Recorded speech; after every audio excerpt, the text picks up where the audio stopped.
Guide us through how business has been ever since you released your quarterlies and the announcement at the AGM today. Okay, so we've continued on very much the same trajectory in terms of our asset growth, and at the same time built out on a lot of fee income.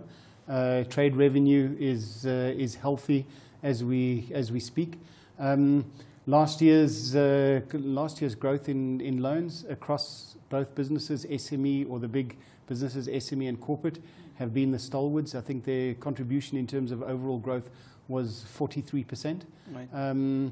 Consumer bank coming in behind at 16%. A little bit of slowdown, primarily based on stock within the mortgage loan market. But we're happy to be where we are. Holding right in there.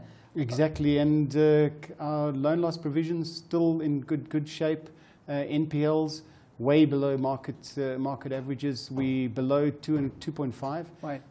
2.49, but it's below 2.5. Right. So healthy book, despite the growth. All right. Now, of course, a crucial point when we touched on it last time was the transition from IAS 39 to, of course, IFRS 9. And you mentioned that the cutover was only in the region of about 200 million. Help us understand whether this has been the case, or you've noted different numbers trying to streamline the processes.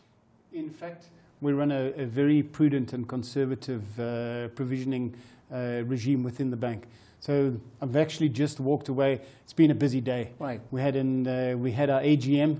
I'm going to deviate from your question slightly. We also signed a Tier 2 $10 million financing by IFC thereafter, and I walked out of the board audit committee to come and join you here. So, perfect. And we were talking to PwC specifically on... They've come back as external auditors. Right? And as external auditors, right. And talking about IFRS 9 and where we are from a provisioning point of view.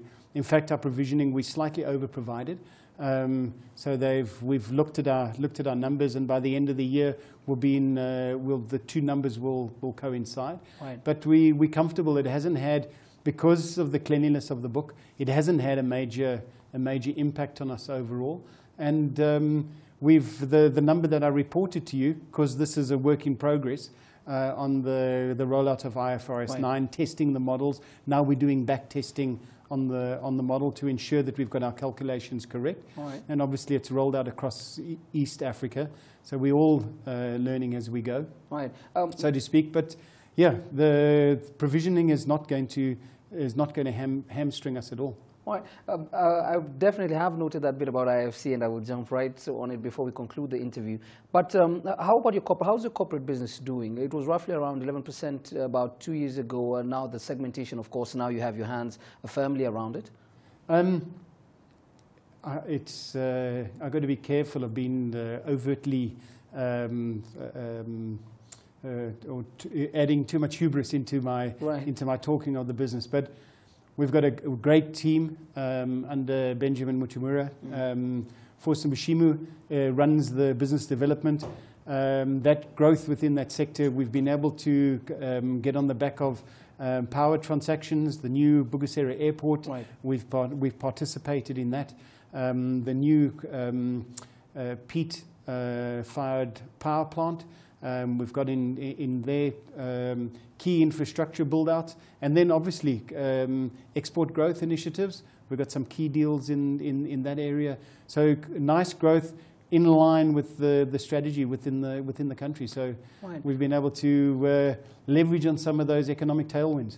Well, there's a crucial sentence that you mentioned the last time we spoke. Banks still don't understand pricing for risk, and which was pertinent at the time, because now with the IFRS 9 and the new accounting standards, a lot could be lost within the loopholes. Do you understand it from the I&M's perspective? Fortunately, I come from an international bank background. The standards were rolled out a couple of years ago. In the international banks. Right. Understanding that pricing for risk, the fact that you having large swathes of unutilized facilities means that you need to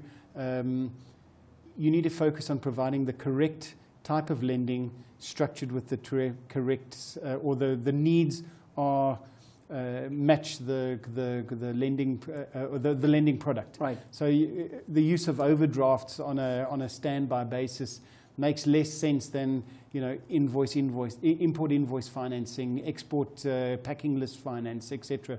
To make sure that you are financing the needs. Otherwise, if you have unutilized facilities, you're going to have a chargeback on it in terms of that exposure. Right. Let's move on now to what you mentioned, IFC. I'm curious about that because I believe we've been having this conversation with the leaders of different financial institutions, and there's always the aspect of cheap money. We'll see a lot of people ready to give the cash, but the banks are a bit adamant about their financial position. The IFC conversation, what should we expect that's not been discussed before? Primarily because we've invested so much in our core banking system, the build out of our new building, and we do not want to impede our ability to lend. Right. We've decided to look towards IFC to boost our Tier 2 capital. Right. It's the first time. It's only a small amount, $10 million, but it means that we can continue with these projects and focus on lending to the SME sector. So that's our major focus: agribusiness and the SME sector. Right. Quite excited about what it brings to us. Tier 2 funding. Let's not make any jokes. It's not cheap funding. Right.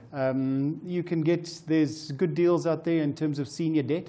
But Tier 2 funding in this day and age, because of IFRS and Basel III, the capital charge on the bank is higher, and therefore they have to price that risk accordingly. So your position